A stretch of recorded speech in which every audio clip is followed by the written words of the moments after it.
अर्श से नूर है और रोशन जहान है, प्यारा रमजान है, हमारा रमजान है, प्यारा रमजान है। अस्सलाम वालेकुम रहमतुल्लाह। एक मरतबा फिर हाजिर खिदमत है आप प्यारा पकवान में। सबसे पहले मैं सलमा साहिबा का शुक्रगुजार हूँ कि कल उन्होंने यहाँ पर किचन संभाला, और डॉक्टर साहब का, जावेद आलम फारूकी साहब के, उन्होंने बहुत अच्छे कलिमात दोनों ने अदा किए, और टीपू भाई ने भी, उनका भी मैं शुक्रिया अदा करता हूँ। आज नुमान भाई यहाँ पर साथ मौजूद हैं। आज हम यहाँ पर स्टू बनाने के लिए जा रहे हैं, मटन स्टू। और ये मेरी अम्मी बहुत अच्छा बनाती थी, मेरी दादी भी बहुत अच्छा बनाती थी।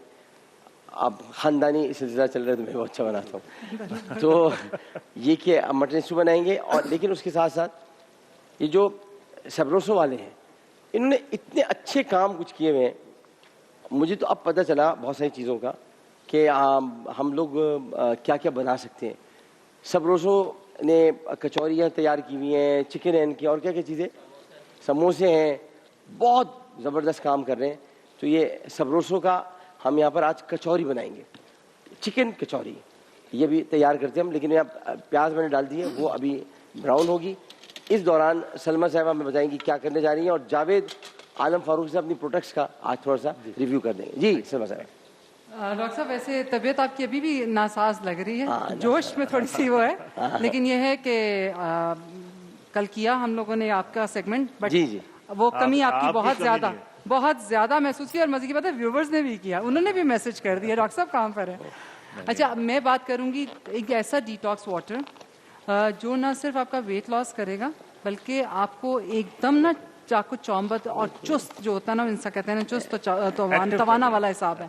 आप इसको जब पीना शुरू करेंगे तो Aahista Aahista you feel that कि आपका वेट जो है या कम हो रहा है, वो असल में वजन नहीं कम हो रहा होता, वो आपके जिस्म से बादी ख़त्म हो रही होती है। हम मोस्टली समझते हैं कि हम बहुत मोटे हैं, लेकिन बहुत सारे लोगों को बादी होती है बॉडी के अंदर, उसकी वजह से उनका जिस्म बहुत फूला हुआ होता है और उनकी तबीयत खासी बोझल रहती है। तो ये वो पानी है, मैं अपने घर में भी बुजुर्गों को भी बनाकर देती हूँ, अपने भाई को बनाकर देती हूँ। आपने करना क्या है, इसमें आपने 4 लीटर 4-4.5 लीटर पानी ले लीजिए। नॉर्मल एक इंसान के लिए जो पानी की मिकदार हम देखते हैं वो 3 लीटर से 4 लीटर तक की है, तब तक के आपका यूरिन बिल्कुल ट्रांसपेरेंट ना हो जाए। ये तरीका है देखने का कि आपको बॉडी को पानी की कितनी ज़रूरत है, वरना आप जितना एक्स्ट्रा ज़्यादा पिएंगे किडनीज को ज़्यादा काम करना पड़ेगा। किसी भी चीज़ की ज़्यादती या कमी, दोनों सूरतें ख़तरनाक हो सकती हैं इंसान के लिए, तकलीफ दे होती हैं। तो आपने 4-4.5 लीटर पानी ले लिया, उसके अंदर अब जो चीज़ें डालनी है वो एक अलग बात है कि स्टोव जो है मेरा चूल्हा वो फिर चोरी हो गया, लेकिन मैंने ये पकाना नहीं, मैं आपको सिर्फ बता देती हूँ। आपने किसी भी स्टील के बर्तन में, कोई नॉन स्टिक पैन आपने नहीं लेना, स्टील का बर्तन लीजिएगा प्लीज़। और अगर तांबे का आप यूज़ करते हैं तो बहुत अच्छी बात है। आपने 4.5 लीटर पानी ले लिया, उसके अंदर आपने क्या चीज़ इस्तेमाल की, अदरक। ये अदरक है, ये बिना छीले है, छीली नहीं है मैंने। तकरीबन 1 से 1.5 इंच का आपने ये टुकड़ा ले लिया अदरक का, जैसे ये है, और आपने ये इसके अंदर डाल दिया। बिल्कुल इसी तरह गोल गोल कतले करके डाल दें, छोटे छोटे पीसेस करके डाल दें, ये आपकी मर्जी है, ताकि ये पतला होगा, इसका अर्क जल्दी निकलेगा इसके अंदर। ये आपने इसके अंदर अदरक डाल दिया। अच्छा, आंबा हल्दी का मैं बार बार कह रही हूँ, प्लीज़ अगर अभी नहीं है आपके पास तो नेक्स्ट ईयर ये याद रखिए अपने घर के इस्तेमाल के लिए, कच्ची हल्दी जो मार्केट के अंदर आती है, एम्प्रेस मार्केट में मिलती है, वो ज़रूर इस्तेमाल कीजिए और वो लेकर फ्रीज़र में रख दें। मार्केट से ही लीजिएगा, बाकी से कह रही सबसे अच्छी कच्ची हल्दी वही मिलती है। वही में आपने इस तरह के टुकड़ा होगा, बिल्कुल अदरक की सूरत में। एक लालू खेत यानी लियाकताबाद का एक बाजार है, उधर भी मिलती है, लेकिन ये जो एक्सप्रेस मार्केट मिलती है बहुत ये आपने इस तरह की शक्ल की वो भी होती है। आप क्या करेंगे, इसे फ्रीजर में डाल देंगे। जब आपने खाना पकाना होगा उसको छीला और उसे घिस लिया, जितना उसमें खाने में डालना है, वो इफादियत से भरपूर है। जो एक्चुअल हल्दी का फायदा है वो आपको देगी। ये जो हल्दी है, सॉरी, ये पकने के बाद ये बिल्कुल जल चुकी होती है। इसके अंदर की जितनी हमें जो ज़रूरत है, जो फ़ायदा पहुंचाने वाली चीज़ें हैं, वो सब बर्न हो चुकी होती हैं, उसका कोई फ़ायदा नहीं रह जाता। तो प्लीज़ आप वो वाली हल्दी यूज़ कीजिए। हमने इसमें अदरक डाल दिया, मैं ये सिर्फ कलर बताने के लिए आपके डाल रही हूँ, और अगर ये नहीं है तो फिर आप ये चुटकी भर डालेंगे और तो कुछ नहीं हो सकता। ये आपने डाल दिया। अब इसमें हमने डालना है, ये मैं आपको डाल के दिखाऊँ यहाँ पर, थोड़ी ये चुटकी है, ठीक है। इसमें सिर्फ इतने ही दाने आते हैं, 20 से 25 दाने आएंगे सौंफ के, और इसी तरह चुटकी भर अजवाइन है, ये इसकी अगर दिख रहा है तो ये दिख जाएगा, इससे ज्यादा इसकी मिकदार नहीं है। 4.5 लीटर पानी में हमने चुटकी भर अजवाइन डाल दी, चुटकी भर सौंफ डाल दी। अब ये हमने अगर कुछ ज्यादा हो जाए तो कोई प्रॉब्लम है? देखिए गर्म होती है, अच्छा ओके। गर्म तो होती है, डायरिया वगैरह हो सकता है? नहीं नहीं, डाय- डायरिया भी हो जाता है, इसहाल भी हो जाता है। इसहाल हो जाता है। अच्छा आपने ये क्या किया, क्योंकि देखिए इसमें हल्दी भी है, इसमें अदरक भी सब है, चीजें- गर्म है। अच्छा अब आपने इसे पकने के लिए रख दिया। आप जब पकाएंगे तो तकरीबन वो जो आधा ग्लास पानी हमने डाला था वो बेशक सूख जाए, वो जब खौल जाएगा पानी खूब अच्छे से, थोड़ा सा पानी खुश्क हो जाएगा, तो अब जब आप आंच बंद ये करने है लगेंगे 1.5 किलो। तो आपने ये आपकी ये 4 उंगलियों में जितने पत्ते आए, ये इस प्याली जितने, ये आपने पुदीने के पत्ते इसमें डाले और आंच बंद कर दी। बंद करने के बाद अब हम इसमें डालेंगे तकरीबन 2 अदद नींबू, लेमन, ये मैंने निचोड़ा, और साथ ही इसका छिलका बिल्कुल मत फेंकिएगा, वो भी वो साथ इसके और इसहाल में फ़र्क है, क्योंकि कोई मुझसे पूछेगा डॉक्टर साहब कह रहे हैं डायरिया, डायरिया को तो उर्दू में इसहाल कहते हैं। डायरिया और इसहाल में फ़र्क ये है कि डॉक्टर साहब तो जानते होंगे कि डायरिया एक्चुअली आपको यानी डायरिया अगर हो गया तो आप उसे अद्वियात की मदद से और ड्रिप की मदद से कंट्रोल कर सकते हैं, अच्छा इसहाल को नहीं कर सकते। इसहाल आपको आईसीयू में ले जाता है, इसमें इसहाल में फौरन पानी साफ निकल जाता है, आपकी बॉडी का पानी खत्म हो जाता फौरन खत्म हो जाता खत्म है, हो फौरन। डिहाइड्रेटेड हो जाएगा। है। इसीलिए बच्चों को जो होता है वो इसहाल होता है, इसहाल छोटे होता है। बच्चों। अच्छा इसके अंदर हमने क्या किया, सारी चीजें डालने के बाद जब वो खौल गई, अच्छी तरह पक गई, तो हमने पुदीने के पत्ते डाले जो 4 उंगलियों में हमारे आ जाएंगे, तकरीबन 10 से 15 पत्ते होंगे आपके, ये आपने डाले। डालते साथ आपने कर दी आंच बंद। 2 लेमन आपने लिए, स्क्वीज किए, निचोड़े इसके अंदर, और साथ ही उसके छिलके इसमें डाल दिए और ढक्कन दे दिया। लेमन डालने के बाद आपने आंच नहीं जलानी, अब ये पड़ा रहने दे पानी। उसके बाद चाहे आपका दिल करे छान लीजिए। ये जो पानी है अब आपने बाहर रखना है, इसको फ्रिज में मत रखिए।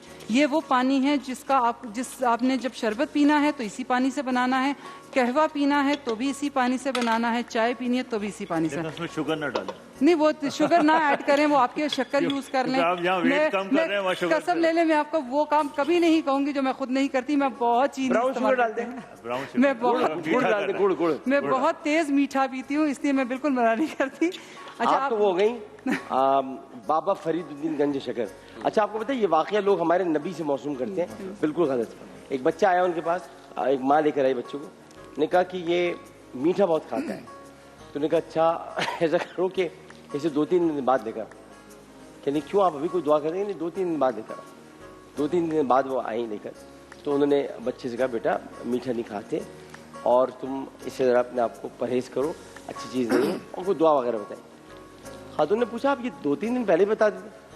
कहने वो इसलिए नहीं बताया कि मैं खुद मीठा खा रहा मैं खुद मीठा खा के हूँ, छोड़ूंगा नहीं मैं कैसे बता। नहीं, और ये बात बिल्कुल सही है, जिस चीज़ पे आप खुद अमल नहीं करते, अगर आप उसकी नसीहत किसी दूसरे को कर रहे हैं, उस नसीहत का असर नहीं होगा। ये मैंने भी तजर्बा इतना मुझे करते हैं ना लोग बहुत नसीहत, गालियाँ खुद देते होंगे मुझे, कहते डॉक्टर साहब आपको ये नहीं करना चाहिए था।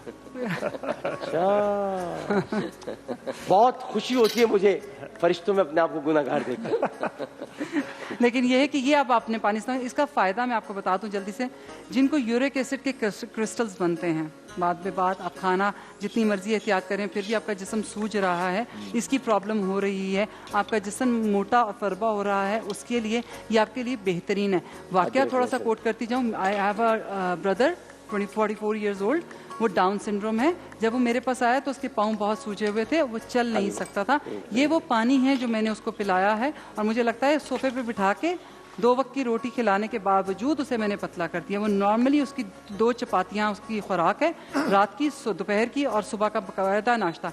ये सब खाने के बावजूद वो पतला हुआ, और ये वो पानी है जिसके बाद उसके पाँव सूजने बंद हो गए, उसके हाथ सूजने बंद हो गए। और ये आपने बताया यूरिक एसिड की वजह से हो गई। उसको ये प्रॉब्लम है, उसकी यूरिक एसिड से ही सूज जाते हैं। वो गैंठिया के जो गिटलियां बन जाती हैं, एंड दैट, और एक उसे गैंठिया का इशू है, एक उसे यूरिक एसिड का इशू है।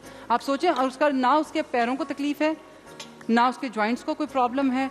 बहुत कोई हो, जब वो कोई मतलब सोडा वगैरह पी ले, इस तरह के सॉफ्ट ड्रिंक्स वगैरह पी ले, तो उसको ज़रूर इशू हो जाता है। हालांकि मैं उसे बड़ा गोश्त भी खिला रही हूँ, मैं उसे टमाटर भी बना के खिलाती हूँ, मैं उसे हर तरह की दाल खिलाती हूँ, मैं कोई परहेज नहीं कराती, बट अल्हम्दुलिल्लाह उसको कोई प्रॉब्लम। कल उसने आपको डांटा भी था। हाँ अच्छा, मैं एक मज़े की बात आप सबसे शेयर करूँ। मैं कल घर गई हूँ तो वो बैठा होता है टीवी के सामने, अफ्तार का टाइम होने वाला था, तो उन्होंने कहा आ गई हो? शर्म तो नहीं आती? मैंने कहा क्यों? मैंने कहा किया, डॉक्टर के किचन में चली गई थी, उसको खाना नहीं बनाने दिया था। मैंने कहा उनकी तबीयत ही ठीक है, मैं दुआ करूंगा वो ठीक हो जाएगा। तुमने किचन में खाना नहीं पकाना, उसे को खुद पकाए, अच्छा पकाता है ना। और मैंने कहा अच्छा फैसल को मैं जाके आपका मैसेज जरूर दे दूंगी। तो बस आप डॉक्टर साहब के भी दुआ करें और मेरे भाई के लिए भी खास दुआ करें। अब जरा एक क्वेश्चन इनसे है मेरा, वो ये है कि जो हम बहुत तेजी से वेट लॉस की तरफ जाते हैं उससे हमारी स्किन सैगी हो जाती है, ठीक है। पहली बात तो ये कि हमें बहुत तेजी से वेट लॉस नहीं करना चाहिए, वो आपका पानी खत्म होता है बॉडी का, ऐसा कोई वेट लॉस नहीं है कि आपकी चर्बी एकदम उतर जाए। तो ये जो लोगों ने आजकल जो मैंने देखा है, बच्चियों के चेहरे ग्लूपी स्किन हो जाती है और अजीब उनके हाथों पे भी निशान आ जाते हैं, स्किन बहुत ढलक जाती है। हर चीज ग्रेजुअल होती है, सुकून से होती है, इन वन नाइट में कुछ नहीं होती, कोई मैजिक नहीं हो रहा होता है। अल्लाह ने नमाज हमें दी है through out the life, intermittent हमें एक्सरसाइज दी है कि आप फजर और असर मगरिब इशा छोटी एक्सरसाइज में, एक इबादत है बहुत बड़ी, अल्लाह मियाँ ने फर्ज कर दी है इसलिए कि हमारे लिए जरूरी है। इंटरमिटेंट खाना, एतदाल, थोड़ा कम, ये नहीं कि बहुत ज्यादा खाओ या बहुत कम खाओ। अब आपने कीटो डाइट शुरू कर दी, वजन कम करने का शौक हो गया आपको, चढ़ गई दिमाग में कि मुझे बस 2 महीने में वजन है ना अपना 15-20 केजी, चाहे उससे मेरी हड्डियां तक सडन आप बॉडी को स्ट्रेस दे रहे हो। ये 1 दिन 2 दिन का काम नहीं है। मैंने आपको नमाज की मिसाल दी कि परवरदिगार ने जैसे ही आप बालिग होते हैं नमाज फर्ज कर दी और थ्रू आउट द लाइफ आखिरी सांस तक मूवमेंट चाहिए बॉडी को, वरना वेट गेन हो जाएगा, तुम बिल्कुल बेकार हो जाओगे और वेट भी गेन हो जाएगा और आपके जॉइंट्स लॉक होने शुरू हो जाएंगे। एग्जैक्टली यही है कि आपको डाइट में, खाने में कम करना है। देखो 1 दिन का खेल नहीं है, ये रेगुलर शौक है। मेरे पास कोई वेट के लिए आता है, मैं कहता हूँ 1 हफ्ते के लिए जाओ, पहले दिमाग में रखो कि मुझे वजन कम करना है, मुझे रोटी चावल छोड़नी है, मुझे ट्रिम रहना है। आप बैठ तो इतने सुस्त, आपके पोस्चर्स ही नहीं सही है। खवातीन चलती हैं ऐसी रगड़ती हुई चल रही होती हैं, मर्दों को देखा है पेट निकले हुए चल रहे हैं। अरे अपने आप को थोड़ा फिजिकली स्ट्रांग तो पहले करने की कोशिश करो। डाइट आपने फौरन शुरू कर दी, मैं पराठे नहीं खाऊंगा, अब ये नहीं खाऊंगा, वो नहीं, 2 हफ्ते के बाद वही चॉकलेट खा रहे हैं, वही मजे उड़ा रहे हैं। तो आपको एहतियात रखनी है, बगैर एहतियात चॉकलेट। आज मैं इफ्तार के बाद किटकैट खाऊंगा, बाउंटी। डॉक्टर साहब बाउंटी का भी मजा अलग, बाउंटी का। अच्छा, उसमें ये कि देखिए शुगर और सॉल्ट, मैं तो SSS कहता हूँ, वो लोग कहीं और चले जाते हैं, लेकिन stress, sugar and salt, this is important. इसको आपको अवॉइड करना है। स्ट्रेस से भी वेट ज्यादा होता है, आपको क्रेविंग होती है, खाते हैं, रात को चॉकलेट खाते चले जाते हैं। उस दिन फैसल कुरैशी आए हुए थे, रात को डॉक्टर साहब मुलाकात हुई थी, कहने यार, मैंने कहा तुमने बड़ा वेट रिड्यूस किया है, बड़े स्मार्ट हो रखे हैं, लेकिन डॉक्टर साहब जब थोड़े डिप्रेशन होती है तो चॉकलेट खाना शुरू कर देता तो वजन बढ़ जाता है, तो वेट बढ़ेगा। वो अच्छा, वो डिप्रेशन में खाता बहुत नेचुरल है। मुझे डिप्रेशन होता है, मैं नहीं खा पाता। उसमें कुछ लोग भूखे रहते हैं। हाँ, मैं तो बहुत भूखा रहता हूँ भाई। तो दो फिनोमेना है कि या तो आप ज्यादा खाने लगते हो या बिल्कुल भूखे रह जाते हो, या आप सोने लग जाते हैं या बिल्कुल नींद उड़ जाती है। अच्छा जी, आज कुछ मैं बता दूं, हमारी प्रोडक्ट्स हैं। मैं फ्रंट पे आ रहा हूं आपके, इसलिए कि बहुत करीब दिन हो गए ईद के, मेरे ख्याल 5-6 दिन रह गए, 4 दिन रह गए। मैंने इन लोगों को बताया है जी, मुझसे पूछे थे, मैंने कहा भाई वो तो जो जुमेरात के जुमे किस दिन 4 रोजे बाकी सी के 2 चांद 30 के हुए, तो ये 29 का होना चाहिए। अच्छा, अगर ये भी 30 का हो गया तो भैया फिर तो गड़बड़ है। लेकिन 30 का होगा तो जुमे को होगा, हाँ। और 29 तो जुमेरात को होगा। हाँ। मैं आपको हमारी माशाल्लाह जुम्मे का हो गया जी, तो फिर अल्लाह खैर करे। मैं क्या कह रहा हूँ, अच्छा यही मैंने पहले कहा था, मत करवाइएगा जुम्मे का। अच्छा, देखिए डॉक्टर साहब, अच्छा एक बात बताओ तुझे, हाँ जी, क्या फर्क पड़ता है? फर्क पड़ता छोड़ है, देना, फर्क पड़ता है, होता है। ये मैं आपको सही बात बताऊँ, पाकिस्तानी अदालतों में जुम्मे के जो फैसले हुए देखने क्या क्या सारे फारिग हो गए, कोई ना कोई भी होता है। अदालत जो फैसला जुम्मे को देती है बड़ा खतरनाक होता है। अच्छा, और जुम्मे का चांद या जुम्मे की वो भी भारी पड़ता है हाकिमों के लिए। अच्छा हाकिमों के लिए फिर ईद नहीं आती, फिर ईद नहीं आती। वैसे भी मैं तो कब से कह रहा हूँ कि पढ़ी थी हमने कि हमें छोड़ के ना जाना, आप हमें को छोड़ के चले गए। हमें बड़ा जाने का शौक था मदीने मक्का, आप हमें छोड़ के चले गए। नहीं डॉक्टर साहब आएंगे, सब आएंगे, परेशान नहीं। हमने नात पढ़ी थी ना इंशाल्लाह कि अपने इमरा को तना न छोड़े, आ रहा हूँ मैं आका मदीना। हाँ, तो मुझे तो छोड़ गए, तो बाकी चले हम बताएं। अच्छा जी, तो 4-5 दिन रह गए। मैं आपको सिर्फ इंस्टेंट वाइट और ये अपने फेस वॉश को थोड़ा बता रहा हूँ कि जो लोग माशाल्लाह यूज़ कर रहे हैं और विद इन 4 to 5 डेज में अगर ये दोनों चीज़ें आपने इस्तेमाल की, अल्हम्दुलिल्लाह अल्हम्दुलिल्लाह अल्हम्दुलिल्लाह, तो आपको विद इन 4 to 5 डेज में इसका इफेक्ट आएगा। इसमें हमने डिस्काउंट भी रखा हुआ है, हमारे नंबर चल रहे होते हैं 0321 777 448 0333 232 6474। मेरी skin expert by doctor Javed है। देखिए इसके अभी मैं डिस्कस ये कर रहा था कि खुदा ना करे आपको कोई प्रॉब्लम होती है। जैसे मैं 2-3 प्रोग्राम में जिक्र कर चुका हूँ कि जो वाइटनिंग क्रीम लगा रहे हैं, जो ब्लीचिंग एजेंट्स कर रहे हैं, वो ब्लीच और वैक्स को बड़ा एहतियात से रखें। जितनी क्रीम्स हैं, जितनी भी काउंटर क्रीम है, जो भी मेडिकेटेड क्रीम्स हैं, वो रैश डालती हैं क्योंकि उसके अंदर ब्लीचिंग एजेंट्स होते हैं, रेटेनिक एसिड्स होते हैं, ग्लाइकोलिक्स होते हैं, जो सैलिसाइलिक्स होते हैं, जिसकी इनको उतार रहे होते हैं। अल्लाह ना करे अगर आपको किसी भी हमारी प्रोडक्ट से कोई प्रॉब्लम होती है, मेरा नंबर चल रहा होता है, मेरी वेबसाइट है, उसमें आप कॉल करेंगे और मुझे फ़ोन करेंगे। अगर मैं नहीं उठाता हूं तो मेरे पास 5-7 लोग हैं जो रिसीव कर रहे होते हैं। तो खुदा ना करे अगर कोई रेडनेस है, कोई परेशानी है, लेकिन एक चीज़ ध्यान में रखिए कि अगर ये क्रीम आप लगा रहे हैं और ब्लीच वैक्स करना चाहते हैं ख़वातीन, तो वो जहन में रखें कि उनको 2 दिन पहले ये क्रीम छोड़नी है या 1 दिन पहले छोड़नी है और 1 दिन बाद भी छोड़नी है। और कोई भी क्रीम आप लगा रही हैं, एंटी एजिंग लगा रही हैं, रेटिनॉल लगा रही हैं, तो आपको ब्लीच और वैक्स से पहले छोड़नी है। दूसरी बात ये कि जो यंग एज वाले हैं उनके लिए तो अमेजिंग है, उनके लिए तो ये क्लासिकल माशाल्लाह फेस वॉश है, हाइड्रा फेस वॉश है। इसमें ग्लाइकोलिक हैं जो एक्नी के निशान और कलर को बहुत ज़बरदस्त करते हैं। पिगमेंटेशन के लिए जो झाइयाँ हो जाती हैं, इसमें सारे वो इंग्रेडिएंट्स हैं जो डीप जाके आपके मेलानिन को ख़त्म करते हैं। अच्छा 35 के बाद क्लैरिटी भी चाहिए होती है और हमें टोनिंग भी चाहिए होती है। जब हमारी एज 35-40, मैं कल परसों बताऊंगा एजिंग का, कि जब आप एजिंग पे आते हैं ना तो आपको मज़ा नहीं आ रहा होता। क्लैरिटी भी मिलती है आपको सलमा, लेकिन आपको ये नहीं मज़ा आता कि आपकी टोनिंग हो। टोनिंग विद क्लैरिटी होगी ना तो खूबसूरती आएगी, ग्लो करेंगे। तो उसके लिए 3 सीरम हैं हमारे ज़बरदस्त। मैं लगा के देख रही हूँ, मैं चेक कर रही हूँ। बिल्कुल चेक कीजिए। इसमें एक है vitamin C in the morning. Vitamin C आपके कोलेजन में जाता है, एक्टिवेट करता है और आपकी पिगमेंट को भी खत्म करता है। तो हमने 35 to 40 के बाद यंग लड़कियों को भी मैं आई के अराउंड लगवाता हूँ, लेकिन इट नॉट नेसेसरी। ये दोनों चीज़ें is important for the teen age, लेकिन 35 to 40 और ऑनवर्ड सबसे पहले विटामिन सी लगाइए। उसके बाद हमने HA सीरम है, हाइलुरोनिक एसिड, वो अंदर डेप्थ में डॉक्टर साहब जी पी भी सकते हैं दूध। विटामिन सी, बिल्कुल विटामिन सी आपके हर विटामिन के अंदर है। हाँ। और आपके ड्रिंक्स में विटामिन सी होता है। अपनी सेहत में हम इस्तेमाल करना शुरू कर दें रोजाना में, मतलब एक मामूल के मुताबिक, ये नहीं कि रोज बहुत सारा, तो ब्लैक्सोस डी भी विटामिन डी को बिल्कुल।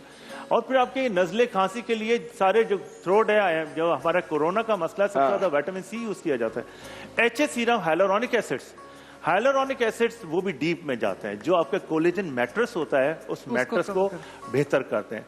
थर्डली मैंने इसमें एक ऑर्गन सीरम बनाया है, तो ये सुबह शाम रात, मॉर्निंग इवनिंग एंड नाइट, जब आपके स्किन को ये सारी नरिशमेंट मिलती है तो डेप्थ आपकी जो कोलेजन जो वीक पड़ी होती है, डेथ पड़ी होती है, वाइटनिंग तो मिल रही है लेकिन खिंचाव नहीं पैदा हो रहा है, टोन नहीं आ रही है, जॉल्स ऊपर नहीं जा रहे हैं, क्लैरिटी के साथ हमें टोनिंग भी जरूरत है। ये 3 सीरम मैं देता हूँ, ये आप विद इन वीक्स में आप देखिएगा इंशाल्लाह इसका बहुत अच्छा इफेक्ट होगा। अच्छा कल की बात एक थोड़ी सी रह गई थी, हमारा कीलॉइड पे चल रहा था। वो कीलॉइड मैंने बताया था कि कीलॉइड जो होते हैं वो over exaggeration of the healing affect हो जाता है और ये जेनेटिकली आता है, मोस्टली ब्लैक लोगों में आता है।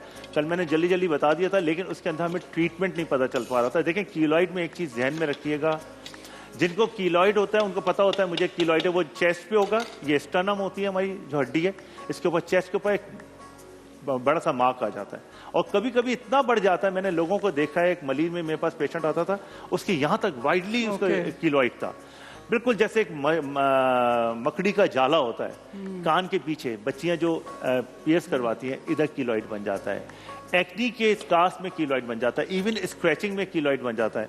अच्छा कीलॉइड डायग्नोस हो गया, सबसे बड़ा मसला होता है कीलॉइड को हम कुछ कर नहीं सकते, उसमें अगर कट करेंगे, अगर किसी ने हिमाकत कर दी, किसी सर्जन ने हिमाकत कर दी और लोग करते हैं, उससे बड़ा होकर कीलॉइड बन जाता है, क्योंकि वो हीलिंग प्रोसेस जो डिस्टर्ब है। जब आपने उसको कट किया, कीलॉइड को निकालने की कोशिश की, तो आपने दोबारा कट किया तो वही मैकेनिज्म डेवलप हुआ जो हीलिंग में होता है, वो एक्सेजरेट होगा, उससे बड़ा होके होगा। इसमें सिलिकॉन जेल लगाते हैं, इसमें हम स्टेरॉइड के इंजेक्शन देते हैं और इसके अंदर इचिंग बहुत होती है क्योंकि ये कॉन्ट्रैक्ट हो रहा होता है। जब कीलॉइड कॉन्ट्रैक्ट होता है तो आपको पेन भी होता है एंड इचिंग बहुत ज़्यादा होती है। तो इसमें कोई भी माइल्ड या मॉडरेट स्टेरॉइड विद किसी भी मॉइस्चराइजर के साथ लगा लें। मैं आपको बता दूं, देखिए स्टू बनाने के लिए 3 चीज़ों का बहुत ख्याल करना है अगर अच्छा स्टू तैयार करना है। लोग क्या करते हैं, प्याज को बहुत देर तक पका देते हैं। प्याज को सिर्फ और सिर्फ आपने तेल में डांस करते हुए देखना है बस। प्याज जब डांस करती है तो हल्की सी करती है, जब बहुत ज़्यादा डांस करती है तो ब्राउन हो जाती है। तो आप इसको हल्का सा, जैसे वो रक्स में आए, मैं आपको उसी तरह बताऊँ ना, कथक डांस जब वो शुरू करें उसी वक्त आप इसमें गोश्त डाल दें। अच्छा, गोश्त डालने से पहले गोश्त डाल दें। गोश्त, अच्छा क्या करते हैं लोग, प्याज जैसी थोड़ी बहुत गर्म होती है तो उसमें अदरक लहसुन डाल देते हैं। नो नो नो नो, पहले गोश्त डालें। गोश्त डालकर आप उसमें फिर लहसुन डालें, थोड़ी देर उसको पकाएं। लहसुन बहुत ज़रूरी है, उसमें पकना बहुत देर तक। उसके बाद फिर आप उसमें अभी अदरक नहीं डालेंगे, काली मिर्चें, लौंग और दालचीनी, ये डालकर उसको पकाते रहें। अब वो जो तेल है ना, ये लौंग का बड़ा कमाल है और दालचीनी का कि वो तेल ऊपर ले आते हैं। वो तेल आना शुरू होगा, उसके बाद आप इसमें डालेंगे अदरक। अदरक के बाद आप इसमें डालेंगे बड़ी इलायची। बड़ी इलायची के बाद डलेगा इसमें ज़ीरा। उसके बाद डलेगा इसमें धनिया, उसके पिसा हुआ धनिया। उसके बाद डलेगा इसमें कुटी हुई लाल मिर्च और फिर दखनी मिर्च और फिर साबुत मिर्च। ये सब मैं तरतीब बता रहा हूँ, इसी तरह जाएगी। और जब इसको आप पका लेंगे तो पूरा तेल अलग हो जाएगा। अब टमाटर की तलब आ रही है। टमाटर अब यूँ हांडी को देख रहा है, मेरी बारी आकर। हाँ, तो अब आप यहाँ से टमाटर लें और उसको डाल दें। उसके बाद जब आप टमाटर डाल देंगे तो टमाटर जब अंदर जाएगा तो उसे तैरने के लिए पानी चाहिए होता है, क्योंकि टमाटर अपना पानी तो छोड़ता ही है, लेकिन उसे भी अब पानी चाहिए होता है। तो आप थोड़ा सा पानी डाल दें और पानी डालने के बाद आप इसमें डालेंगे नमक। नमक हमेशा हाथ से डालें, जैसे कि आपको पता है जायका हाथ का होता है। तो नमक डालकर अब आप इसको, चूँकि हम कुकर में बना रहे हैं तो मैं इसको अभी रख दिया है और मैं अब चाहता हूँ कि ये इसी सेगमेंट में बने। तो मैं ये कुकर आपको दे रहा हूँ। बाहर का जो चूल्हा है उस चूल्हे पे रखकर इसको जल्दी से, जैसे इसमें से हवा निकलने लगे, आप लेकर आ जाएं, 5 मिनट के अंदर हो जाएगा। और इस दौरान जो है वो डॉक्टर साहब आप कुछ और बताना चाहिए? सवाल है, कोई कॉल है? मैं कुछ चीजें बताता हूँ। कुछ तो होगी, कॉल आ तो रही होंगी यार, तुम लोग उठा, मैं देख के आता हूँ, इंगेज करके रखते हैं लोग फोन। देखिए, मैं अनवांटेड फेस के ऊपर कुछ चीजें आ जाती हैं और अनवांटेड फेस पे, जैसे हमारे बालों को हम कहते हैं, जैसे ही मैंने का कॉल आ गई, जैसे ही मैंने का कॉल आ गई। देखिए, हेलो हेलो हेलो। डॉक्टर साहब, दुश्मन अंदर भी बैठे हैं। दुश्मन होते ही अंदर है हैं? ये तो हमें खबर ही बाहर निकल के आ जाए तो उन्हें उड़ा दिया जाए ना, वो रहते ही पीछे। खबर ही ना मिली। हाँ जी, कॉल आ गई, बताइए। हेलो भाई, कौन सी कॉल आई है तुशाम? हेलो, नहीं आ रही, कैसे आ रही? अब तक नहीं आई खबर भाई। अच्छा, बटन चेंज करो, बटन चेंज करो। आप जब तक कुछ बता दें। मैं अनवांटेड जैसे, हेलो बोले बोले बोले, हेलो फेस पे, हेलो हेलो नहीं आ रही। हेलो सर, मैं आता हूँ, 1 मिनट। क्या कोई है जो बात करना चाहता है? अच्छा जी, मैं अनवांटेड चीजों का बता रहा था कि अनवांटेड आपके फेस पे कोई भी चीज खराब लगती है। जैसे अनवांटेड हेयर्स आ जाते हैं।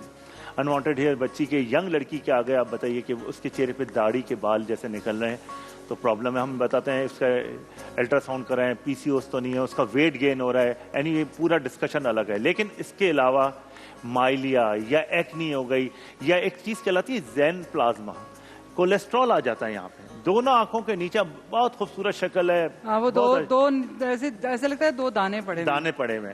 अच्छा, वो अनवांटेडली आ जाते हैं। श्रिंगोमा एक चीज होती है, जैसे पिन हेड आपके बबल्स आ जाते हैं, या टैग्स आ जाते हैं, या मोल्स निकल आते हैं। तो फेस पे जी डॉक्टर साहब कॉल। जी हेलो जी हेलो जी, अस्सलाम वालेकुम। आप डॉक्टर साहब से बात करा दें, स्किन के सिलसिले बात करनी है। जी बताइए, क्या आप पूछना चाह रहे हैं? मैं पूछना चाह रहा हूँ कि I am a diabetic patient. जी मेरे पैर में फोड़ा निकला, वो दाना निकला था, वो जख्म हो गया है। ठीक है, उस बारे में पूछना है मुझे। जी मैं बताता हूँ आप कौन है। देखिए, सबसे पहले तो अपना डायबिटिक पेशेंट को जहन में रखना चाहिए कि अपनी शुगर कंट्रोल करनी चाहिए। शुगर जब भी डिस्टर्ब होगी, कोई भी चोट लगेगी, कोई भी इन्फेक्शन होगा। अच्छा, मैंने डायबिटीज के जितने मरीज देखे ना, सब कड़वे हो जाए। सारे हालांकि उनको अल्लाह ने शुगर, अच्छा, वो कड़वे होते हैं। हाँ, अल्लाह ने उनको शुगर दी है। जी, कुछ कोई मामूली बात है कि अल्लाह आपको चीनी दे रहा है। नहीं, लेकिन ये आप देखिए इसको खुशी खुशी बताए ना, खुशी खुशी बताएंगे मेरे पास चीनी का मेरे पास चीनी है। अब जब ये मैं आपको इलाज बता रहा हूँ, जब भी आप कुछ मैं खुश हूँ, मेरे पास चीनी है, डायबिटीज कम हो जाएगी। टेंशन खुशी की वजह से होती है, आप फौरन कम हो जाती है। क्योंकि मैं बताता हूँ आपको, क्योंकि पैनक्रियाज जो है वो इंसुलिन बनाते हैं। पैनक्रियाज इंसुलिन उस वक्त बनाना बंद कर देते हैं जब आप डिप्रेशन में होते हैं और आपको डायबिटीज हो जाती है, क्योंकि वो इंसुलिन बंद होता है और फिर उसके बाद वो पूरे जिस्म में फैल जाता है। जब आप खुशी खुशी कहेंगे ना, मैं तो चीनी है मेरे अंदर ही अंदर, जाओ मिठाई बना लो जितनी बनानी है, डायबिटीज कम हो जाएगी। वो इतने कड़वे होते हैं, मुंह बने होंगे अजीब से अजीब से। अच्छा, वैसे मैं एक छोटी और उसके बाद एक और चीज करते हैं, भाई भूख लग रही है, पता है भूख लगती है। अगर आपको हाइपो है, हाइपोग्लाइसीमिया है, या आपको हाइपो नहीं है, क्या वो भाई कौन से कैमरे में जाऊँ, क्या कह रहे हो तुम लोग? अच्छा, वो सबको पता नहीं, कोई कह रहे इधर जाओ, कोई कह रहे इधर जाओ, कहाँ जाऊँ, इधर आ जाऊँ, हाँ बनाओ शॉर्ट। तो उसमें क्या होता है कि एक तो आप हाइपो और हाइपर दोनों चीजें, भाई आप टॉफी जेब में रखें, बिल्कुल नहीं रखते, ये पता है डॉक्टर साहब, लेकिन खत्म।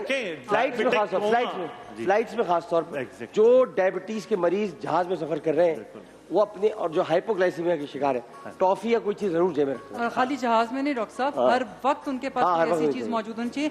दो चीजें आपको बता रही हूँ, मैंने कल भी किसी शो में ये बात बोली थी। जब आपका शुगर लेवल बहुत तेजी से ड्रॉप कर रहा होता है तो हम क्या करते हैं, फिर हम या तो आपको टॉफी देते हैं या कोई ड्रिंक देते हैं, कोई शरबत देते हैं फौरी तौर पे। लेकिन अगर उस वक्त किसी के रिफ्लेक्सेस काम करें और आपके पास पीनट बटर है, आपने अपने घर में पीनट बटर जरूर रखना है, बनाना जरूर होने चाहिए, मिल्क आपके पास जरूर होना चाहिए। ये वो चीजें हैं जो आपके शुगर को ना तो ऊपर जाने देंगी मजीद ऊपर, ना मजीद नीचे जाने देंगी, उनको बीच में एकदम रोक देंगी। तो वो आपके पास एक इमरजेंसी वो चीज है। लेकिन आपके पास फौरी इंस्टेंट मीठा देने के लिए कोई चीज मौजूद होनी चाहिए। खुदा ना खास्ता इंसान कोमा में चला जाता है। मैं एवरी टाइम ये बात कहती हूँ कि शुगर पेशेंट्स अपने लिए अपना बेशक मत ख्याल रखें, लेकिन अपने इर्द गिर्द के लोगों को, अपने प्यारों के लिए अपना ख्याल रखें, क्योंकि ये जो कोमा में जाने वाली बात है ना, उस टाइम मुंह को खोलना, आपके जॉज जब लॉक हो जाते हैं उसको खोलना बड़ा मुश्किल है और उसमें कुछ डालना बहुत मुश्किल है, और तब शुगर लेवल को जब एकदम तेजी से ड्रॉप करता है रोकना बड़ा मुश्किल है। देखिए मैं बताऊं सलमा, डायबिटिक कोमा इरिवर्सिबल होता है। इरिवर्सिबल। अगर एक दफा ब्रेन डैमेज हो गया, क्योंकि ब्रेन में असल में क्या होता है, जैसे ही हाइपोग्लाइसीमिया होता है, आपका ब्लड शुगर लेवल नीचे आ गया, ब्रेन को शुगर की जरूरत है। अल्लाह ताला ने एक ऐसा निजाम बनाया है कि वो शुगर पहुंचती रहती है, तो आप जिंदा रहते हो, चल रहे होते हो, बोल रहे होते हो। जैसे ही वो लेवल नीचे आता है ब्रेन का, तो उसमें डायबिटिक कोमा होता है, ब्रेन एकदम शॉक, आदमी ब्रेन हो जाता है और फिर डायबिटिक कोमा में जाने के बाद इरिवर्सिबल डैमेज हो जाता है। तो आपको जरूरी है वो जो ऐसा आप कह रही हैं कि आपकी जेब में कोई भी होना, शुगर की कोई चीज होनी, कोई भी चीज। आपको एक बात बताऊं, ग्लूकोज का इंजेक्शन, बिस्किट क्यों ना हो, इंस्टेंट ग्लूकोज का इंजेक्शन लगता है, वो किसी को नहीं आता। वो तो चिड़चिड़े हो गए, शुगर के मरीज हैं। लेकिन क्यों हो गए? चिड़चिड़े हो गए।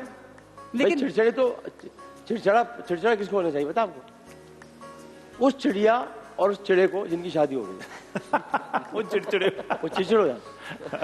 अच्छा, एक रिक्वेस्ट है आप सबसे, डायबिटिक 1 तो खैर मोस्टली बच्चे होते हैं, डायबिटिक 2 के भी तमाम पेशेंट्स वो समझते हैं शायद हमारे लिए ये ज़रूरी नहीं है। अगर आप अपनी डायबिटीज़ कंट्रोल करना चाहते हैं, इसका सबसे बेस्ट तरीका ये है, मेंटेन योर जर्नल्स, अपनी डायरी बनाना शुरू कीजिए। आपने क्या खाया है, ये जो हम इतनी महंगी स्टिक्स के साथ ग्लूकोज अपना शुगर लेवल चेक करते हैं, आप अगर सिर्फ 3 से 4 दिन वो स्टिक्स यूज़ कर लें और अपना जर्नल मेंटेन कर लें कि मैंने क्या खाया, 2 घंटे के बाद मेरी शुगर क्या थी, फिर मैंने क्या खाया, 2 घंटे के बाद मेरी शुगर क्या थी, डॉक्टर के लिए बहुत आसान हो जाएगा और डॉक्टर से ज़्यादा आपके घर वालों के लिए बहुत आसान हो जाएगा आपकी शुगर को मेंटेन। और एक और चीज़ बता दूँ मैं, क्योंकि मैं डॉक्टर हूँ तो मैं आपको ज़्यादा बता सकता हूँ, वो ये कि इंसुलिन जिससे आप घबराते हैं और गोलियां खाते हैं, मत खाएं गोलियां। मत खाएं, बिल्कुल सही कह रहे हैं।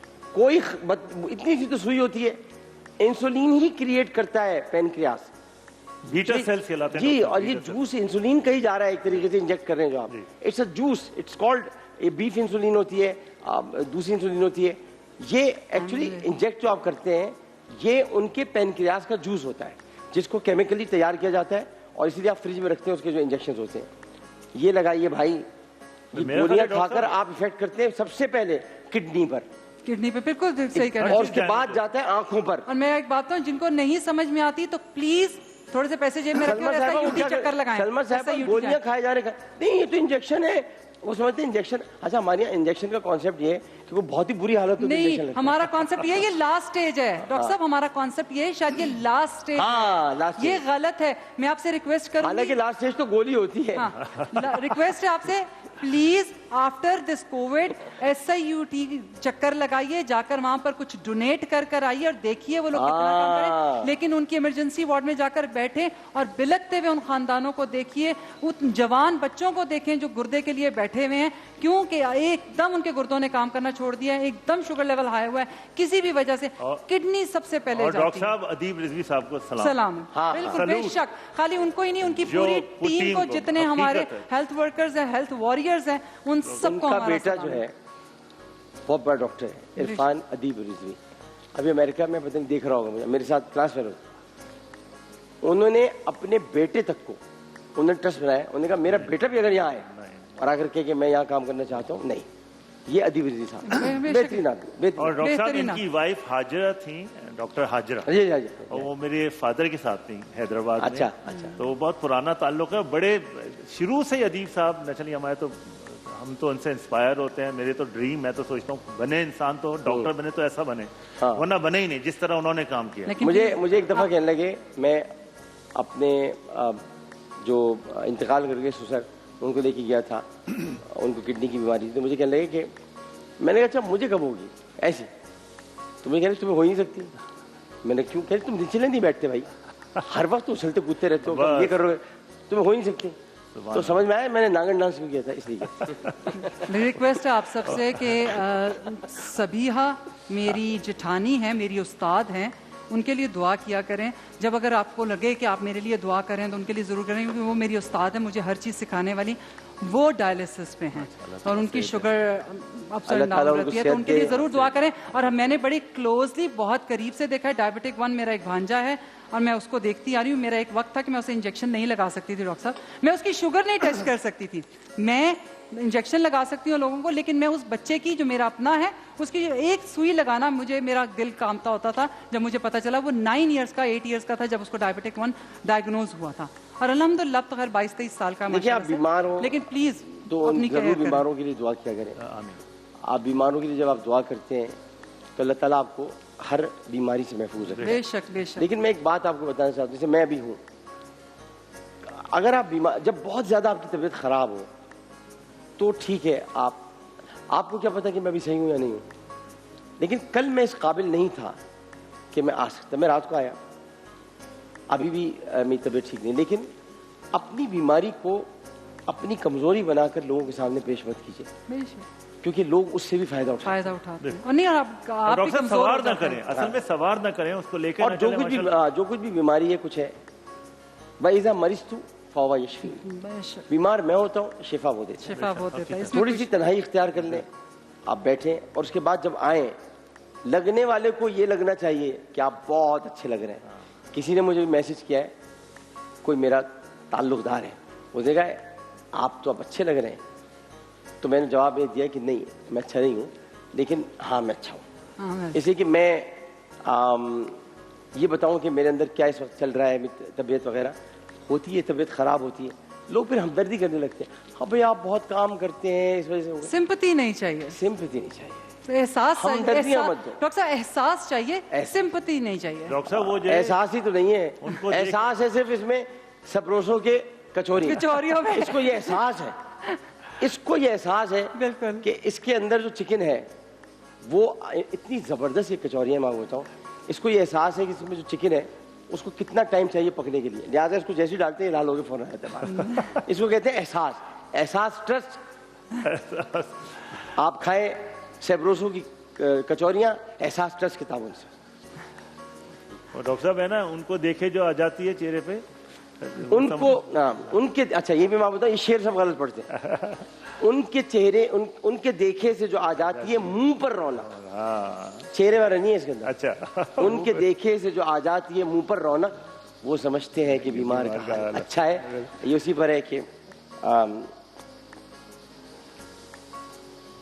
ये पूरी एक गजल है, अभी मुझे याद नहीं आ रही, गालिब किए ना तो याद नहीं आ रही। अगर मैं इसमें रुक गया तुम्हारा पता है प्रोग्राम आगे नहीं बढ़ प्रोग्राम आगे नहीं जा मैं सोच सकेगा। रहा हूँ भाई नाम बताओ क्या है। अच्छा डॉक्टर साहब एक मैसेज दे दूं वो शुगर के लिए।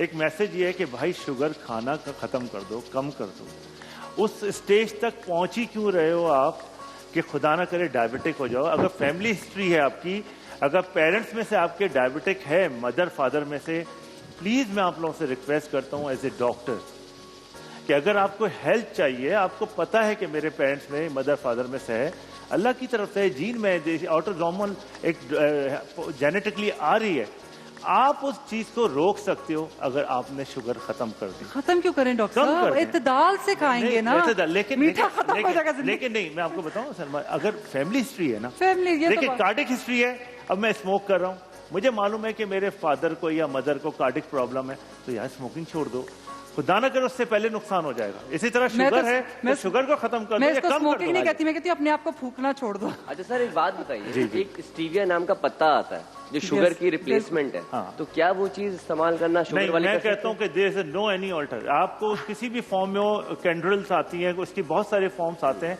गुड़ जरूर मैं कहूंगा, अब उसमें डॉक्टर साहब बताएंगे, ये बताएंगे, गुड़ मैं- एक ऐसी चीज है जो मैं ऑनेस्टली गुड़ लेता हूँ। गुड़ गुड़ इज हमारे नबी तनावुली गुड़ फरमाया करते थे। वैसे आपको एक बात बता रही हूँ, ये जो Good is कैंडल very वगैरह good सारी for- चीजें हैं, इसमें स्टीविया वाकई ही फिलहाल तक बेहतर है। लेकिन एक बात याद रखिएगा, जैसे हर चीज का बाद में साइड इफेक्ट आता है, पहले हम उसके आदी हो जाते हैं, बाद में उसका साइड इफेक्ट, इसका भी आएगा, टाइम रहेगा, आ जाएगा। बेहतर ये है कि इन सारे आर्टिफिशियल जितने स्वीटनर्स हैं, इससे बहुत बेहतर है कि आप गुड़ का इस्तेमाल करें, शक्कर स्टीविया एक जो है एक पत्ता है, नहीं, और भाई मैं- उसको क्रश उसको करके क्रश बनता है, करके वो बना रहे artificial हैं। नहीं है। देखिए, Stevia कहीं भी- artificial नहीं है। स्टीविया एक क्योंकि ये बाहर की रिसर्च है और मैं 10 इसकी साल से उसको कैलकुलेशन study ये कर है रहा कि कोई चीज ऐसी ले रहे हैं, शुगर टेस्ट कराइए, अगर उससे शुगर बढ़ रही है तो इट मींस आपकी शुगर ऊपर आ रही है। बस that's it। वो जो पत्ते की खाली बात कर रहे हैं, स्टीविया वाकई मैं यूज एक होता बात है आपको शुगर मैं के लिए। बताता हूँ, मैं बताता हूँ, सब झगड़ा मैं खत्म करता हूँ। देखिए, मेरी अम्मी थी शुगर की मरीज, डायबिटिक, अजवा खा रही थी, अजवा अजवा खजूर कह नहीं कि ये मैं खाऊंगी। और देखो भाई, मैं ब्रेक अभी नहीं ले रहा हूँ क्योंकि मेरा खाना बन रहा है, मुझे आप थोड़ा सा टाइम दें, बन चुका है, तकरीबन बन चुका है, तो मैं एक साथ निकालना चाह रहा हूँ उसे ना। हाँ, एक साथ हमें भी कुछ खाना अपना बनाना होता है ना भाई। हाँ, तो उसमें ये हुआ कि मैंने अम्मी से कहा, अम्मी आप क्यों खा रही हैं? कह नहीं बेटा, आया अरश से नूर है और रोशन जहान है, प्यारा रमजान है, हमारा रमजान है। को जाने दें, पुपियों को, खालाओं को जाने दें जो 35 से ऊपर की हैं, लेकिन उस जी हाँ क्लेंजिंग। अच्छा क्यों आप ये क्या बात है डॉक्टर साहब? क्योंकि नेचुरली उनकी ऑयली स्किन है और यंग एज है, और अगर खुदा ना करे ईद से पहले उन्होंने कोई मॉइस्चराइजिंग ऐसी क्रीम लगा दी या क्लेंजर लगा दिया, उससे पॉप आउट हो जाएंगे अच्छा, दाने। मजे की बात यह है कि हम लोग घर में, मैं अपनी भी बात करूंगी, मैं भी माँ हूँ, हमारा उल्टा हिसाब है, हम खुद नहीं जाते किसी फेशियल के लिए, किसी आप क्लेंजिंग वगैरह के तो लिए। केयरफुल रहती है ना, अपने घर में करती है ना। नहीं, मैं वैसे लेकिन बच्चियों को भेज देते हैं, नॉर्मल डेज में यही होता है नहीं, कि आप बच्चियों को नहीं, देखिए बच्चियों को बहुत ख्याल से भेजें, क्योंकि जिनकी एक्नी निकली हुई है, जिनको एक्नी आ चुकी है, ईद करीब है, मैं बार बार कह रहा हूँ, ब्लीच वैक्स का भी मैं रोजाना बता रहा हूँ, मेहंदी का भी रोजाना बता रहा हूँ। देखें यंग बच्चियां हैं जिनके दाने हैं, ईद करीब में या कोई ओकेजन है, शादी होने वाली है, मेहंदी इस बार न लगवाए, जी मेहंदी न लगाए, बिल्कुल मेहंदी तो मैं अवॉइड। आप मना करें।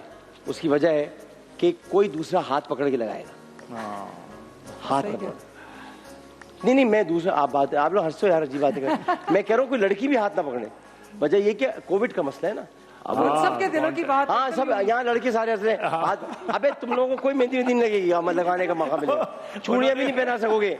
मैंने पूरी टास्क फोर्स अपने हल्के में बनाई हुई है, क्योंकि मेरे हल्के में तारिक रोड है, सबसे मेरे हल्के में आता है। मैंने अब बाकायदा अपने साथियों को कहा है पीटीआई के कि किसी किस्म का चूड़ी वाला नजर ना आए जो चूड़ी पहना रहा हूँ, क्योंकि वो हाथ पकड़ेगा। हाथ पकड़ने का मतलब ये कि वो कोविड देगा कॉन्टेक्ट में।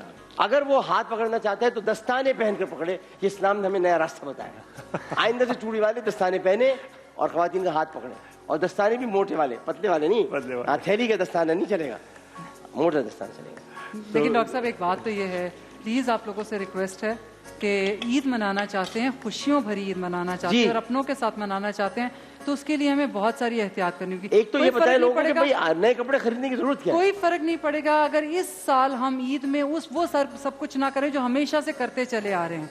फिर लोग कहते हैं अच्छा पिछले साल नहीं किया था, क्या फर्क पड़ेगा? 2 से 3 साल, मैं कहती हूँ 5 साल नहीं करेंगे, एटलीस्ट हमारे बच्चे, हमारे बुजुर्ग हमारे साथ तो रहेंगे ना। हमारा वतन, हमारा मुल्क जो है वो किसी भी आफत का शिकार नहीं होगा, किसी परेशानी का शिकार नहीं होगा, कोई किसी किस्म की इमरजेंसी का शिकार नहीं होगा। इसके लिए हम सबको एहतियात करनी है। और मुझे एक बात बताएं, हमने कितना को कमाया है कि इस दफा फिर हमने नए जोड़े बनाने हैं। क्या फर्क पड़ेगा कि इस दफा हम नए जोड़े और ना करें? मेहंदी वालियां जो भी मेहंदियां लगा रही हैं वो अपने साथ कम से कम पूरी रात 11 से 12 मास्क रखें, क्योंकि 2 मास्कों के बाद आप गर्मी इतनी आती है कि वो फिर आप वही मास्क लगा दें, आपको भी हो जाएगा। और एक बात डॉक्टर साहब, जो ये बच्चियां आती हैं ना, प्लीज इनका ख्याल रखा करें, इन्हें पानी पूछे, इन्हें खाना खिलाएं। बहुत नहीं पूछते बेचारों की, बेचारियां लगा रही होती हैं मेहंदियां, और इतनी अच्छी मेहंदियां लगाती हैं, उनको कुछ नहीं पूछते। और आप लोग उस वक्त बहुत रूड हो जाते हैं। मैं कसम खा के बता सकती हूँ, चले आपको मेहंदी नहीं लगानी आती, सिर्फ इस अंदाज में झुककर सिर्फ लिख लीजिए, 5 सफ़े लिख के दिखाइए और फिर बताइए आपकी और कमर मास्क का क्या अंदर हाल से है। कैसा हो जाता है, अगर आपको कभी देखना होगा तो मैं आपको कल या परसों हमूद का मास्क दिखाऊंगा। हमूद जो अपना मास्क है वो उतारता ही नहीं है, 18 दिन से लगाया हुआ है। वो जब आप उसको देखेंगे ना, उफ मेरे खुदा, वो तो आप रख दे तो कोविड उड़ के लगेगा सबको। नहीं डॉक्टर साहब, ये तो बड़ी मुझे बाहर इंपॉर्टेंट बात भेजते बोल रहे हैं। पहले किसी मिट्टी के पास नहीं जाकर, हम मुझे बाहर ग्राउंड में भेजते हैं जहाँ पे गाड़ियां खड़ी हैं, गाड़ियों के भी नीचे जाए और दूसरा मास्क चेंज करके आए। नहीं डॉक्टर साहब, ये बड़ी इंपॉर्टेंट बात कह रहे हैं, उससे री इन्फेक्शन हो जाता है। आप दूसरे को तो नहीं लगा रहे हैं, जो इन्फेक्शन आपको हुआ है बार बार अपने अंदर वो वापस भेज रहे हैं। तो वो हकीकत है कि आप मास्क चेंज कीजिए और नया मास्क भी लें, हफ्ते 2 हफ्ते तक लगाए चले जा रहे हैं। तो सर वो भी आपको मैं भी बताऊं, 11 साल पुराना जूता मोची का बेटा बनवा रहा है। भाई तुम कोई दूसरा जूता ले लो, वो जूता भी आप देखेंगे ना, आप दिल आप पिघल जाए। एक इंतहाई गंदा आदमी है, तो उसको मैंने कहा कि भाई ये नहीं करो तुम, अभी बेटा हंस रहा होगा एमसीआर में, लेकिन काम सारी ये करेगा। तो ये मास्क उसका मैं आपको नहीं बता सकता, तो गलीज मास्क जो होते हैं वो मत लगाया करें, और खास तौर पर जब मेहंदियां वगैरह आप लगाएं तो मास्क का बहुत एहतमाम करें। अच्छा भाई हमारा ये बन गया है, आप लोग एक बात कुछ और कर ले तो मैं निकालूं। मैं वैसे बस एक छोटी सी बात कहूंगी, हम बुजुर्ग जितने हैं ना, वो न्यू जनरेशन के ऊपर इल्जाम लगाते हैं कि शायद ये लोग एहसास नहीं करते, जिम्मेदार नहीं है, जबकि ये कोविड का दूसरा साल हमें ये बता रहा है, चिल्ला कर बता रहा है कि हमारे जितने यंगस्टर्स हैं बहुत एहसास करने वाले हैं, बहुत जिम्मेदार हैं। मैंने बहुत सारे उन यंगस्टर्स को जानती हूँ जो अभी भी इफ्तार ड्राइव कर रहे हैं, और उन्होंने ईद की कोई तैयारी नहीं की। उन्होंने कहा जितने पैसे हमने ईद के कपड़ों के लिए लगाने हैं, हमने अपने पेरेंट्स से ले लिए या जो हमने जमा किए हुए थे, वो हम लोगों को राशन देने की सूरत में या उनको कपड़े देने की सूरत में या उन्हें मिठाइयाँ देने की सूरत में इस्तेमाल करेंगे। ये प्रॉब्लम सारी की सारी हम बुजुर्गों की है जो स्टेटस कॉन्शियस होते हैं। हम कहते हैं नहीं ऐसे कैसे हो सकता है, हमारे बच्चे ने नया जोड़ा नहीं पहना। तो प्लीज हमें अपनी सोच बदलने की जरूरत है, हमारी नई पौध को, हमारे नए बच्चों को, हमारे सबसे पहले एक चीज देखिए कि आपको रोड्स पे सब यंग लड़के, सब यंगस्टर, मेरा अपना बेटा उसने कई इफ्तारी के वक्त वो लोग खड़े होंगे नमाज में, और बिल्कुल गलत बात है ऑनेस्टली, बच्चे भी आप जो चीज सिखाएंगे वो सीखेंगे। और हमारे घर बहुत चेंज आया है बच्चों में, बहुत इस कोरोना में तो बहुत काम किया उन लोगों ने। आप जगह आपको कोई खाली पेट नहीं नजर आएगा। आप डिफेंस में डॉक्टर साहब जाएं, आपको पूरा डिफेंस क्लिफ्टन के लोगों का तो मैं इतना भी शुक्रिया अदा करता हूँ। मैंने खुद देखा है, खास तौर पर जब हीट वेव आई थी, मैंने सिर्फ ऐलान किया था, वहां से लोग गाड़ियों में भर के पानी लेके आए थे। अच्छा एक और आपको बात बताऊं जो कभी मैंने की नहीं, अभी पिछले जब साल बारिशें हुई हैं और मैं हैरान रह गई हूँ, क्योंकि मेरा किचन है, मैं इसलिए नहीं कि प्रमोट करना है सलमास किचन, तो मेरे बेटे ने कहा कितने का खाना बनाएंगी आप? मैं क्या, उसने मुझे चने की दाल और गोश्त ला कर दे दिया और उबले चावल बॉईल करने के लिए दे दिए, और मैंने बनाने शुरू कर दिए। देश के जितने थे मेरे घर के भरने शुरू हो गए। मेरे घर के बाहर ट्रक आया था, दर्द खाली बड़ा वाला शहजोर जोन साहब, वो आया था और उसमें लड़के खड़े हुए थे। हाँ, लड़के एंड दे मेक थैलियां लड़के यही काम पानी, और वो दे रहे थे लोगों को जो पानी में फंसे हुए थे। और मजे की बात है ये वो ट्रक था जिसमें ये लोग उठाकर लोगों को दूसरी जगह पे किसी को ये मत समझें कि कोई अमीर है और वो किसी पौश इलाके में रहता है तो आपकी मदद नहीं कर रहा। मैं आपको सच बता रहा हूँ, मैं तो खैर खुदादात कॉलोनी में रहता हूँ, मेरी पहली वाइफ के घर डिफेंस में, मगर जो लोग डिफेंस क्लिफ्टन में रहते हैं वो बहुत अच्छे लोग हैं। मैंने अपनी आंखों से देखा है किस तरह वो आकर मदद करते हैं। किसी को ये स्टेटस की बुनियाद पर मत देखें। ये लड़के नौजवान जो आजकल हैं ये बहुत अच्छे काम कर रहे हैं। अल्लाह तुम लोगों को खुश रखे, नौजवानों खुश रखे। मेरे जो नेबर में आप मेरे घर आए हैं माशाल्लाह से बुखारी में, तो सारे 3 बड़ा बुखारी बोले, बड़ा बुखारी, छोटा बुखारी अच्छी जगह नहीं है। तो वो उधर जो है सारा नेबर हमारा, सारा नेबर, वो सही याद दिलाया आपने, वो छोटा बुखारी बड़ा खतरनाक बुखारी, वो किसी से डिस्कस कीजिएगा आफ्टर रमजान। नहीं मैं नहीं कर रहा वो डॉक्टर साहब बड़ी खतरनाक जगह है, मुझे नहीं समझ में आता कि वहां पे गवर्नमेंट कोई एक्शन क्यों नहीं लेती है उस पर। गवर्नमेंट नहीं खुलाया जी, वो तो मैं तो हैरान होता हूँ, नुक्कड़ों पे लोग ऐसे खड़े में, उनकी मदद करनी भी जरूरी है क्या? लेकिन आप बताएं कि वहाँ पर बुखारी, जो आप बड़ा बुखारी बता रहे हैं, वहाँ किस तरह नौजवान बाहर निकल के खड़े काम कर रहे हैं, बहुत कम मुहाफिज पे कर रहे हैं, बाहर इत्तेहाद पे खड़े होते हैं, इफ्तार करा रहे होते हैं। मैं तो हमेशा डॉक्टर साहब पूरे नेबर हमारे पहले सर ये नाजाबाद, लांडी, कोरंगी, लालू खेत, इन इलाकों में बच्चे करते थे, अब ये सब कर रहे हैं। नहीं, ये इतना अच्छा लग रहा है। अब मैं ये एक बीइंग अ मदर, कल मदर्स डे है, आप सब अपनी माओ को फूल देके, बस इतना ही तोहफा बहुत है, मुस्कुराते हैं, कोई बात, उनके लिए दुआ करें। बिला माँ तो साथ है, माँ कभी साथ छोड़ के नहीं जाती। मदर्स डे थोड़ी हुआ, मदर्स डे का तो हर दिन है, हर दिन नहीं, एक स्पेशल जो हम मनाते हैं। लेकिन एक बात बताऊं, उसके रेफरेंस से अपने सारे बच्चों को, अपनी कौम की तमाम नई नस्ल, सारे लड़के और लड़कियों को मैं सलाम पेश करती हूँ, जो कि ये बात साबित कर चुके हैं कि हमारा मुल्क बहुत मजबूत हाथों में है। लेकिन सलमान, और आने वाला वक्त बहुत अच्छा है। मदर डे डेली होता है, डेली होता है, रोजाना ना करें, जोड़ा मिलना है डॉक्टर साहब मुझे। आपको रोजाना लूट मार करनी है तो माँ की दुआओं की करें, आपके लिए उसका डे कोई फिक्स नहीं है। माँ तो माँ है, उसको चाहे वो हो या ना हो, उसका बात डे ये कि सलमा साहिबा भी सही कह रही हैं कि हम लोग तो चले माँ की बड़ी इज्जत और तकरीम करते हैं, लेकिन मगरिब में ये मनाते इसलिए हैं क्योंकि वो एक दिन ओल्ड होम चले जाए और जाके अपनी माँ से मिल लें।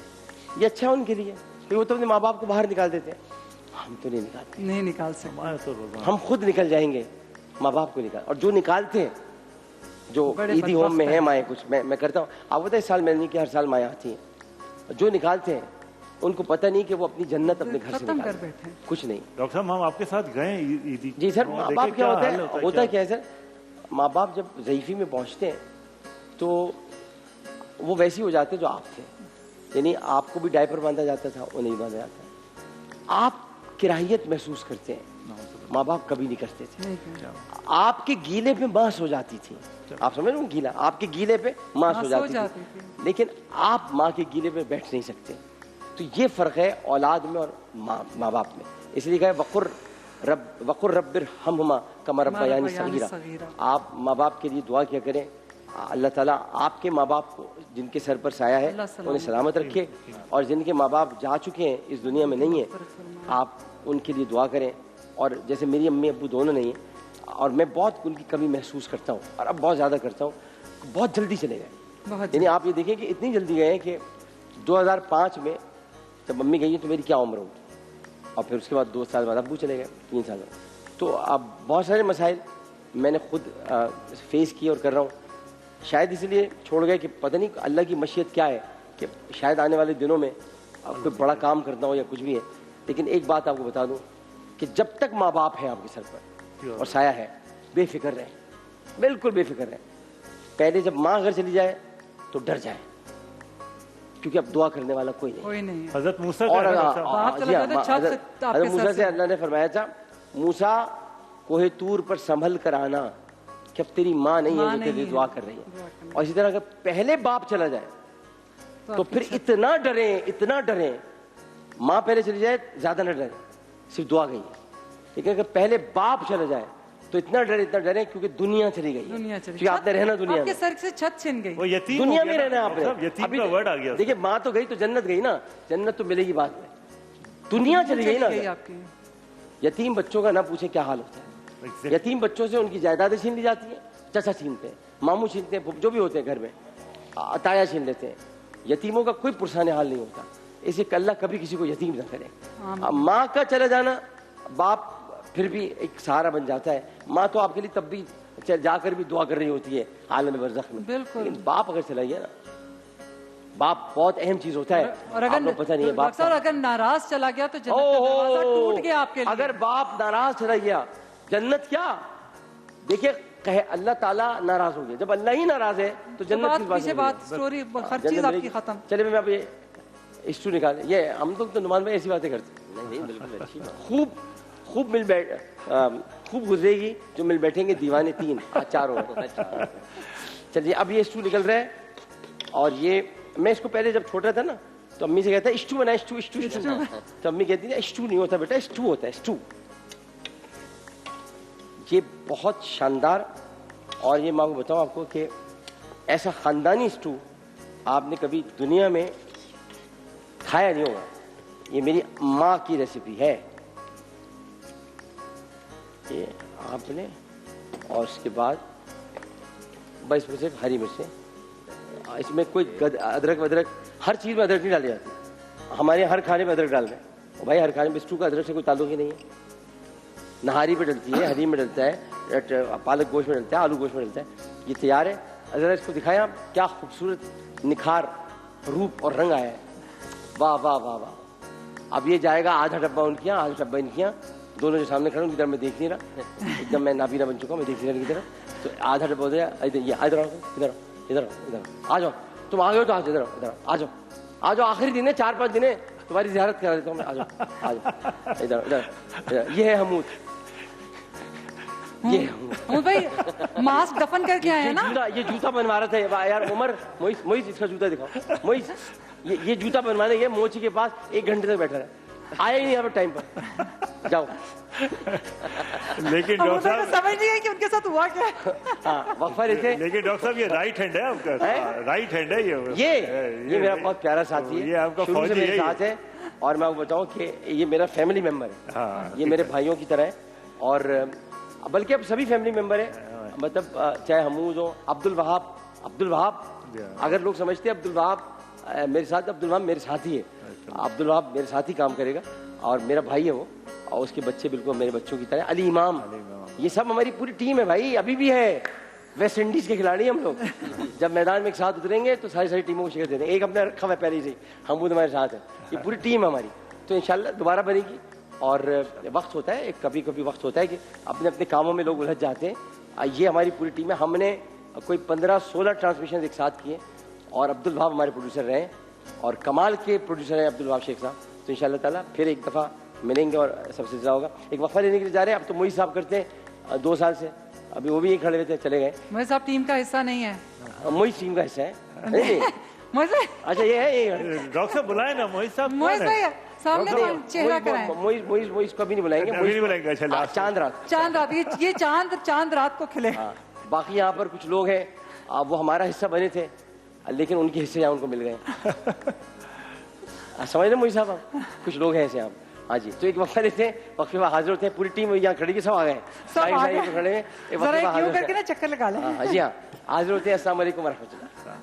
अर्श से नूर है और रोशन जहान है।